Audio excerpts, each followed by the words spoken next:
परमेश्वर की नाम की महिमा हो। परमेश्वर के प्यारे बच्चों, आज हम बाइबल में से उसकी प्रथम पुस्तक उत्पत्ति का 32वां अध्याय पढ़ेंगे। याकूब ने भी अपना मार्ग लिया और परमेश्वर के दूत उसे आ मिले। उनको देखते ही याकूब ने कहा, यह तो परमेश्वर का दल है। इसलिए उसने उस स्थान का नाम महनईम रखा।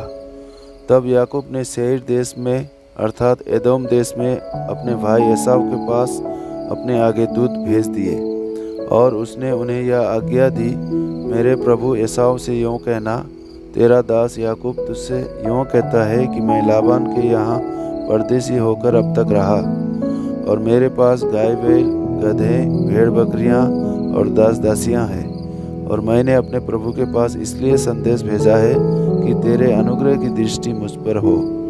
वे दूत याकूब के पास लौट के कहने लगे, हम तेरे भाई एसाव के पास गए थे और वह भी तुझसे भेंट करने को 400 पुरुष संग लिए हुए चला आता है।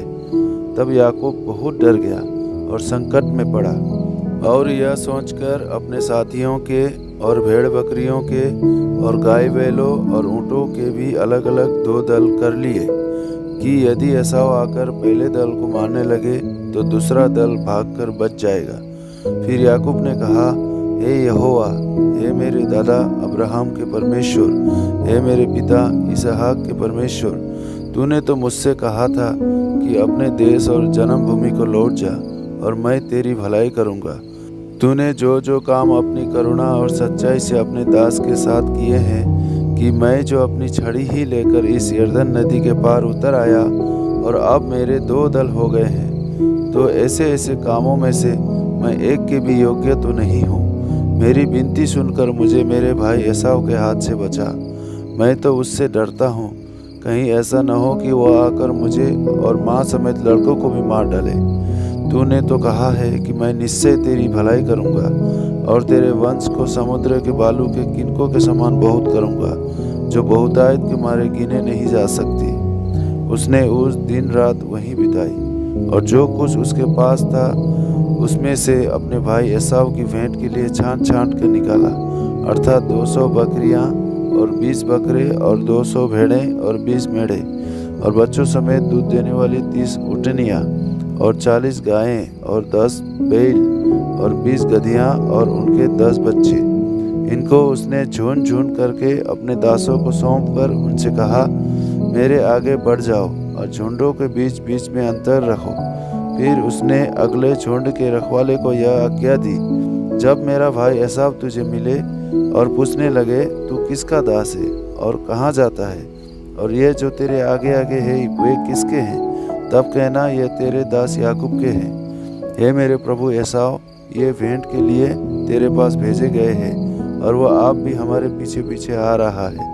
और उसने दूसरे और तीसरे रखवाले को भी, वरन उन सबों को जो झुंडों के पीछे पीछे थी, ऐसी ही आज्ञा दी कि जब एसाव तुझको मिले तब इसी प्रकार उससे कहना, और यह भी कहना, तेरा दास याकूब हमारे पीछे पीछे आ रहा है, क्योंकि उसने यह सोचा कि यह भेंट जो मेरे आगे आगे जाती है, इसके द्वारा मैं उसके क्रोध को शांत करके तब उसका दर्शन करूँगा।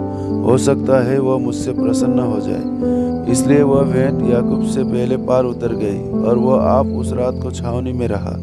उसी रात वह उठा और अपनी दोनों स्त्रियों और दोनों दासियों और 11 लड़कों को संग लेकर घाट से यब्बोक नदी के पार उतर गया। उसने उन्हें उस नदी के पार उतार दिया, वरन अपना सब कुछ पार उतार दिया और याकूब आप अकेला रह गया। तब कोई पुरुष आकर पौ फटने तक उससे मल्ल युद्ध करता रहा। जब उसने देखा कि मैं याकूब पर प्रबल नहीं होता, तब उसकी जांघ की नस को छुआ और याकूब की जांघ की नस उससे मल्ल युद्ध करते ही करते चढ़ गई। तब उसने कहा, मुझे जाने दे, क्योंकि भोर होने वाला है। याकूब ने कहा, जब तक तू मुझे आशीर्वाद ना दे तब तक मैं तुझे जाने ना दूंगा। और उसने याकूब से पूछा, तेरा नाम क्या है?